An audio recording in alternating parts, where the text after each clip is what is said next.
Graça e paz. Boa noite. Vamos agora para o nosso momento da palavra. Por gentileza, alguém poderia ligar o ar aqui? Por favor? Obrigado. Quero que você abra a sua Bíblia lá em Zacarias, ou acompanhe no telão, Zacarias 4, verso 6. O tema de hoje é a chave do Espírito. Quantos precisam abrir portas aqui? Quantos estão esperando para entrar em lugares que você sente que há uma resistência? Ou que você precisa do extraordinário, que o extraordinário de Deus aconteça na sua vida para que você adentre estes lugares? Existe uma chave, e é a chave do Espírito de Deus. O poder de Deus e a chave do Espírito. Zacarias 4:6 diz assim: respondeu-me dizendo: esta é a palavra do Senhor a Zorobabel, dizendo: não por força nem por violência, mas sim pelo meu Espírito, diz o Senhor dos Exércitos.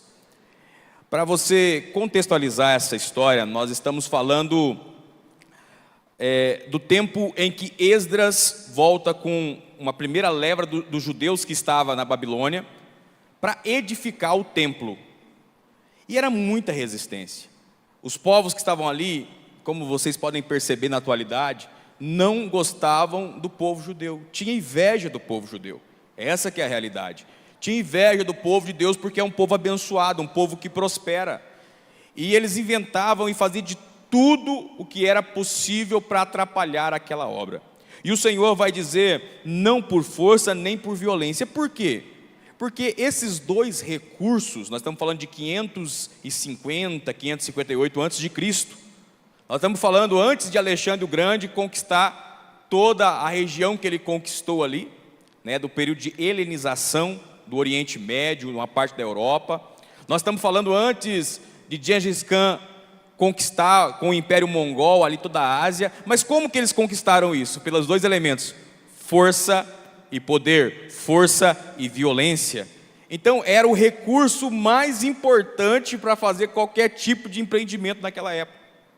Hoje nós temos tecnologia, nós temos tantas outras coisas, né? O próprio poder financeiro, mas se alguém tivesse naquela época o poder bélico, a força e a violência, ele tomava o poder econômico, ele tomava todos os outros poderes por meio disso. Então, popularidade na época não era algo como nos dias de hoje. Hoje, como se ganha uma eleição, na maioria das vezes, é por meio da popularidade, tanto de coisa. Na época não, era força e poder. Ia lá, você tomava o poder da região. Mas aqui o Senhor está dizendo, ó, no caso de vocês, o caso que vocês estão enfrentando é um caso que a força e o poder, os recursos que normalmente são usados para as conquistas, não irão funcionar. A gente precisa entender, como servo de Deus, que existem desafios ordinários. Tem desafios do dia a dia, que com o preparo, com o treinamento, você irá superar. Mas não significa que você não pode potencializar a sua capacidade por meio da presença de Deus na sua vida. Existem desafios que são ordinários, que envolvem técnica, aprendizagem, treinamento, que envolve querer mudar um comportamento. Vamos pensar, no trabalho é possível você treinar e aprender algo. Em casa é possível você abrir mão de algumas atitudes e melhorar o seu comportamento com a sua família. São coisas ordinárias. Só que existem desafios e missões que você percebe que são extraordinárias. São missões que, seja por determinação de Deus ou pelas ações malignas de oposição, só podem ser realizadas no poder do Espírito. Quando Deus fala assim, ó, eu tenho algo para você, e muita coisa, coisas extraordinárias, é dessa forma que funciona. Eu tenho algo para você, mas isso que eu tenho para você, você só vai chegar aqui pelo meu poder. Você só vai chegar aqui quando você se dispor a ser cheio do Espírito Santo, a se entregar totalmente a mim. É só dessa forma que você vai chegar neste lugar. Então é a determinação de Deus. É só em oração, é só em busca que você vai chegar a este lugar almejado, ou que Deus preparou para você. Você pode chegar em outros lugares pelo seu próprio esforço, mas não é o lugar que Deus preparou para você. E a gente sabe que a vontade de Deus é perfeita e agradável. qualquer outra coisa diferente da vontade de Deus, redundará em frustração, seja no presente ou no futuro para a sua vida. E o outro aspecto são pelas ações malignas. Deus quer que nós tenhamos uma casa abençoada, uma família abençoada, mas o inimigo quer destruir tudo que você tem. O diabo, ele quer destruir os seus planos, os seus projetos, ele vai se opor a você. E não tem como você usar armas físicas contra aquilo que é espiritual. Não tem como você usar armas carnais contra aquilo que é espiritual. Por isso que o apóstolo Paulo diz que por isso as armas de nossa milícia não são carnais, mas poderosas em Deus. Também nos orienta que a nossa luta não é contra a carne, nem contra a sangue, e sim contra os principados e potestades.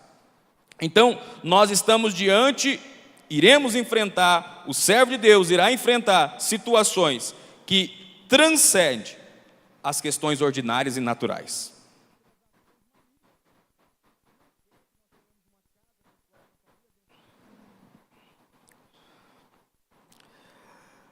O Senhor, ele determinou, por exemplo, uma ordem de Deus, que a pregação do Evangelho, para que atinja o fim que o Senhor espera, somente vai conseguir atingir esse fim se nós estivermos na dependência do Espírito Santo.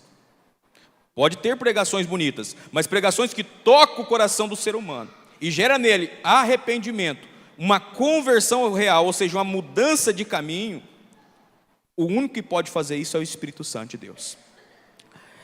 Então é uma determinação, e nós precisamos, isso precisa estar claro na nossa mente, como servos de Deus. Mas você fala assim, talvez eu não entreguei minha vida para Jesus. Hoje é o dia. Nós vamos apresentar aqui alguns benefícios, que não tem nem como a gente falar benefício, algumas bênçãos para aqueles que servem a Deus, para aqueles que andam com Jesus. E para aqueles que não andam, olha só, você vai enfrentar dificuldades e muitas vezes não vai ter a quem recorrer. E no final das contas, só há salvação em Jesus Cristo. Vai chegar um dia em que todos nós prestaremos conta diante de Deus. E cada um será julgado segundo os seus atos. E aqueles que depositarem a sua confiança em Jesus, na justiça de Jesus Cristo, serão salvos e viverão eternamente no céu. E aqueles que não fizeram isso, enquanto estavam aqui na terra, viverão, ou melhor, padecerão eternamente na morte eterna. Então isso, todas as igrejas evangélicas que pregam a verdade de Deus, existe por causa disso. Porque Jesus morreu para nos salvar. E não vai nos salvar apenas no futuro. Ele já caminha conosco por meio do seu Espírito Santo, nos conduzindo a viver uma vida vitoriosa. E é isso que nós estamos falando aqui. Então, o que precisamos entender é que todo o avanço de um cristão fiel, quem que é o cristão fiel? Aquele que confia em Jesus Cristo, na sua justiça, aquele que clama ao Espírito Santo para o moldar a cada dia, aquele que quando peca se arrepende de coração, sente dor pelo seu pecado e fala, não quero mais fazer isso, e eu vou avançar, e eu vou firmar, e eu vou avançar. Esse é o cristão fiel. É que o avanço de um cristão fiel, seja na esfera, olha só, toda vez que você avança, você é luz do Senhor, você é luz para as nações, as promessas de Israel estão sobre a sua vida, você expressa a glória do Senhor. Então toda vez que você avança, seja na sua esfera familiar, ministerial, de influência, seja de ordem política ou econômica, implica na expansão do reino de Deus e na diminuição do reino das trevas. Então há um embate constante, há uma resistência maligna ao seu avanço. E a primeira coisa que nós precisamos superar é a ideia de que Jesus não quer nos abençoar, que a bênção e que a vitória não é para mim. Então a primeira coisa que eu preciso, a primeira vitória que eu tenho que exercer pelo poder do Espírito é declarar em nome de Jesus que a minha vida glorifica a Deus. Outro aspecto é que algumas conquistas que Deus tem para a sua vida só virá por meio de intensa oração, sujeição e humildade diante de Deus, porque a glória pertence a Deus. Então, tem coisa que Deus só entrega quando você, no culto da manhã, a pastora Aline falou sobre o barro, né? Você precisa ser amassado muitas vezes para receber aquilo que Deus tem para você. Mas faz conexão com essa palavra, porque algumas coisas somente por meio dessa submissão, dessa oração, dessa sujeição e humildade diante de Deus, que você vai receber do Senhor Jesus. Então, essa chave do Espírito, você precisa adquirir, pelo poder do Espírito. Você precisa falar: Senhor, eu quero ser cheio do Teu Espírito Santo, eu quero ser cheio da Tua presença. Em Isaías, diz assim, aí tem uma frase aqui legal: porque existem portas que só a unção abrirá. Existem portas que só a unção abrirá. Ela está fechada para outra coisa. Você já teve a experiência, quem tem celular semelhante ao de um amigo ou do cônjuge, de tentar, e tem lá a leitura facial, e tentar abrir ele, né? Você pega enganado, vai ver, na hora que chega em você não dá certo, porque existe ali uma pessoa com certas características que está habilitada a abrir aquele dispositivo. Da mesma forma, existem portas que só aquele que está ungido no poder do Espírito Santo pode entrar por ela. Existem portas que só aquele que tem identidade de filho de Deus pode entrar por elas. Então precisa nascer de novo, tem que nascer do Espírito para que possa entrar por ela. Isaías 10, 27 diz assim: e acontecerá naquele dia que a sua carga será tirada do seu ombro e o seu jugo do seu pescoço, e o jugo será despedaçado por causa da unção. Então todo o peso, toda a opressão é despedaçado pela unção que há no nome de Jesus, pela unção do Espírito Santo. Tem uma outra tradução também do hebraico que diz que porque você é ungido, o jugo apodrecerá. Tem outra tradução que fala assim: e o jugo se quebrará por causa da gordura. Eu gosto das três, porque duas fala de algo que está acontecendo externamente, e o outro fala de algo que está acontecendo internamente. Essa gordura significa força, ou seja, o poder de Deus, ele tanto te seleciona como ungido e quebra toda a prisão, como também ele te fortalece e faz com que de dentro para fora também seja rompida as prisões.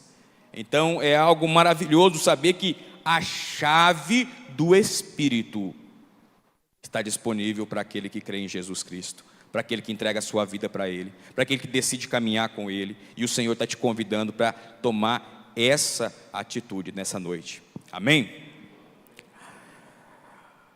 E o Evangelho tem essa proposta. O Evangelho é poder de Deus. Paulo, escrevendo aos Coríntios, no 1 Coríntios capítulo 2, verso 4 ao 5, diz assim: e a minha palavra e a minha pregação não consistiram em palavras persuasivas de sabedoria humana, mas em demonstração do Espírito e do poder de Deus. Então, o que importa não é o quanto sabemos sobre Deus e do que Ele pode fazer. Eu gosto de uma fala de Tiago, que diz assim: crê tu em Deus? Ele diz: fazes bem, até os demônios creem e estremecem. Então, crer em Deus não é o bastante. É preciso sujeitar ao governo do Senhor. É preciso entregar a vida a Ele. É preciso confiar em suas promessas e viver por Ele. Então muitas vezes a pessoa quer se justificar: eu não estou firme não, mas eu creio em Deus. Tiago diz: até os demônios creem e estremecem. Então é coisa séria servir ao Senhor. O Senhor nos chama para um compromisso real. Por quê? Porque o reino de Deus avança com poder. Deus quer, você representa Jesus aqui na terra. Deus quer que você viva uma vida abundante, seja cheio do Espírito Santo, glorifique a Deus. E para isso nós precisamos ter esse entendimento.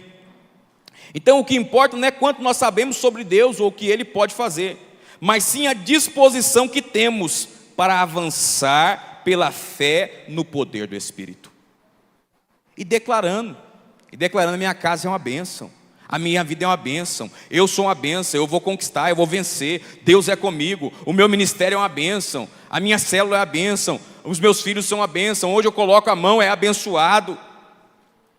E declarando com fé, porque quando o Senhor fala para nós usar o nome dEle, Ele diz que as coisas vão acontecer quando nós usarmos, e graças a Deus, tem acontecido nas nossas vidas. Todo aquele servo de Deus pode sentar aí com você e conversar o quanto milagre Deus tem feito por meio da vida daqueles que creem nos nossos dias. Então é algo real.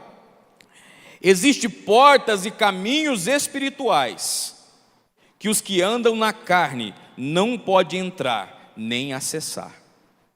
Lá em Coríntios diz, né, que o homem carnal não entende as coisas do Espírito, porque ela se discerne espiritualmente. Então existem portas, existe coisa que vai vir no seu coração, que aparentemente são sonhos, mas são visões de Deus, que muita gente não vai entender. Não vai entender e não está autorizado a sonhar com você. A menos que ela se torne um filho de Deus, comece a se mover pela fé, aí ela vai entender, agora estou entendendo a sua ideia. Agora estou entendendo a sua linguagem. Jesus falou assim, por que vocês não entendem a minha linguagem? Porque eles não eram filho de Deus. Então tem coisa que só o Filho de Deus entende. Existem portas e caminhos espirituais que os que andam na carne não podem entrar nem acessar. Lá em Isaías fala que existe um caminho que Deus abriu, que o impuro não entra por ele. Nesse caminho até os loucos acertarão o caminho. Olha que coisa, tem lugar para doido, mas para aquele que não quer ser lavado pelo sangue de Jesus, não tem. Então, a palavra do Senhor diz, né, que Deus usa as coisas loucas do mundo para confundir as sábias. Essa foi uma das alegrias quando eu li isso. Eu sempre achava meio estranho, quando eu li esse texto na Bíblia, eu falei assim, oh, glória a Deus, Deus pode me usar, né? Porque a gente é diferente, né? Quem convive mais perto sabe disso, mas Deus nos usa para a glória do Senhor. Não adianta aquele que não nasceu de novo, que não entregou sua vida a Cristo, que não está caminhando com Jesus, querer usar, aparentar ou fazer aquilo que o cristão que está cheio do Espírito Santo faz. Exemplo disso é o cajado de Eliseu. O menino da viúva faleceu, morreu. O Eliseu falou assim, ô Geazi, vai à frente, leva o meu cajado, põe lá no menino, faz lá, não sei como é que era para fazer com o cajado. O Geazi foi lá, né? Tem uns negócios, né? Quando você digita assim, faz pem, né? Eu acho que deu negativo para o Geazi. Por quê? Porque depois você vai acompanhar a história desse rapaz, o coração dele não estava com Eliseu, o coração dele não estava no reino de Deus. Tanto é que ele foi procurar riquezas de maneira ilícita com Naamã e foi acometido de lepra. Ou seja, a chave que é a chave do Espírito não tem a ver com um amuleto, não tem a ver com aprender orações, tem a ver em ter uma vida com Deus, uma vida de entrega ao Senhor Jesus. No começo, a pessoa não vai caminhar 100%, é uma adaptação, ela vai absorvendo os princípios da fé, ela vai abrindo mão de hábitos e vai caminhando com Jesus, mas há um esforço, há um compromisso, uma entrega. Esse sim é o que o Senhor autoriza a usar o seu nome. Também teve os 7 filhos de Seva, um judeu, que foi expulsar um endemoniado, o demônio do endemoniado, não era expulsar o demoniado, era só o demônio. E aí, ele falou, eu vos esconjuro pelo Jesus que Paulo prega, né? Não, eu sei quem que é Jesus e conheço Paulo, mas vós quem sois? O servo e a serva de Deus tem autoridade no mundo espiritual. Ele tem identidade de filho de Deus. Lá em João 1 diz que lá no João capítulo 1, a todos quanto receberam, deu-lhes o poder de serem feitos filhos de Deus. Então é algo que está declarado no céu, quem é você. Amém? A chave do Espírito é concedida aos filhos de Deus, não como um amuleto, mas como primeiro uma fonte de vida. Então, quando você entrega a sua vida a Jesus, entregou a sua vida a Jesus, falou, Senhor, estou olhando aqui, estou vendo o quanto o Senhor é santo, o quanto o Senhor é justo, estou olhando para os meus caminhos, eu preciso de perdão, eu sou um pecador. Pela sua lei, e é o Senhor quem decide, eu seria condenado. Mas que bom que o Senhor enviou o teu filho para morrer por mim, você ali reconhece como pecador. Fala, eu aceito o sacrifício do seu filho, Jesus, me salva. Nesse momento você é perdoado, você é justificado pela justiça de Cristo, e o Espírito Santo vem habitar em você. Ali ele te dá vida espiritual, e começa o processo mais lindo que existe no mundo. O processo de você ser nova criatura e adquirir novos hábitos, porque em você se formou uma nova natureza. Isso é lindo demais. Só que não para por aí, porque seria lindo algo interior. Estou aqui, sendo mudado, sendo transformado, mas tem mais de Deus para nós, amém? Tem mais de Deus para nós. Tem um revestimento agora de poder sobre a sua vida, que é chamado de batismo do Espírito Santo. É somente cheio do Espírito Santo que você vai usar a chave do Espírito. É somente cheio do Espírito Santo que você vai dizer para o mal, bata em retirada em nome de Jesus, não te aceito na minha vida, não te aceito na minha família, não te aceito no meu negócio, não te aceito no meu casamento.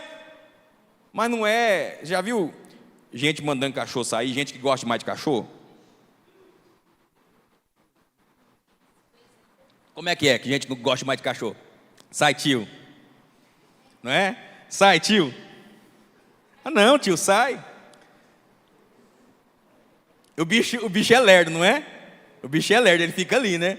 Eu acho que até por isso que eles chamam o coisa ruim de cão, né? Você não é, dá licença por favor, você vai sair em nome de Jesus. E ele tem que sair. O mal tem que sair em nome de Jesus. É esse poder que Deus nos deu, entregou a nós. Ele nos concedeu esse poder, essa autorização para usar no nome de Jesus. Para isso nós precisamos entregar nossa vida a Cristo, ser cheio do Espírito Santo e usar isso com autoridade. Por quê? Porque ele continua sendo aquele que foi profetizado ante Ciro, ou diante de Ciro.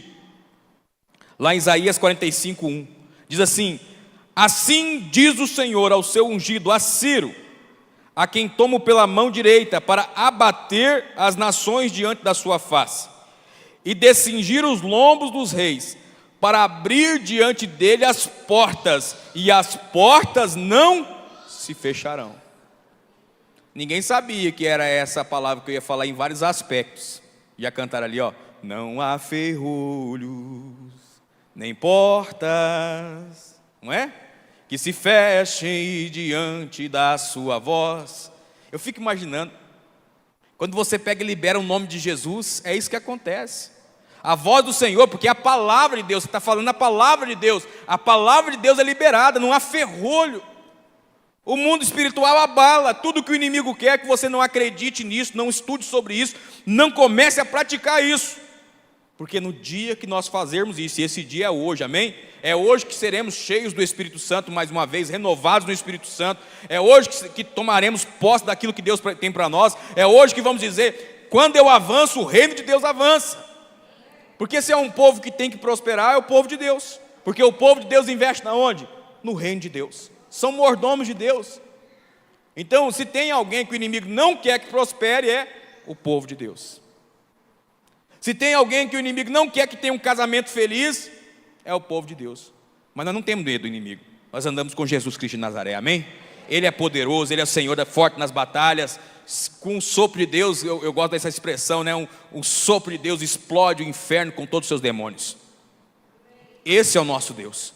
Só que Ele coloca princípio para nós seguirmos. Ele coloca princípios que nós não podemos quebrar. E nessa noite eu te convido, você que ainda não entregou a sua vida a Jesus Cristo, não fica fora dessa. Como é que você está fora disso? Como é que você está fora de ser cheio do Espírito Santo, sabendo que tem bicho voando para todo lado que você não vê, que quer te destruir, que você já sabe que tem umas coisas estranhas acontecendo, e o Senhor Jesus te chama, ó, vem fazer parte, vem adquirir identidade de filho, porque a palavra do Senhor diz que aquele que é nascido de Deus é divina semente e o maligno não lhe toca. Olha que promessa linda. Promessa linda de Jesus.